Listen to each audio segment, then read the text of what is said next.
ഇവിടെ ഒരു മീറ്റ് ഷോപ്പിൽ വില ദിവസം തോറും കൂടിക്കൊണ്ടിരിക്കുന്നു. കാരണം ഈ ഏരിയയിൽ ഈ ഷോപ്പിൽ മാത്രമാണ് ടേസ്റ്റി മീറ്റ് കിട്ടുന്നത്. വാങ്ങുന്നവർ വില കൂടിയാലും പിന്നെയും വാങ്ങുന്നു. ഇതിന് കാരണമെന്തെന്നോ, ഇവർ ഷോപ്പ് തുടങ്ങിയ സമയം വളരെ ലോസിലാണ് പോയിരുന്നത്. അതിനാൽ അവർ വളരെ ഡിപ്രഷനിലുമായി. ആ സമയം വീഗൻ ഗ്രൂപ്പുകാർ വന്ന് അവരുടെ ഷോപ്പ് അറ്റാക്ക് ചെയ്യുന്നു.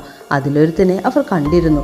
ഒരു ദിവസം അവർ യാത്ര ചെയ്യുന്നതിനിടെ അറിയാതെ കാറിടിച്ച് ഈ വീഗൻ ഗ്രൂപ്പിലെ ഒരുത്തൻ മരണപ്പെടുന്നു.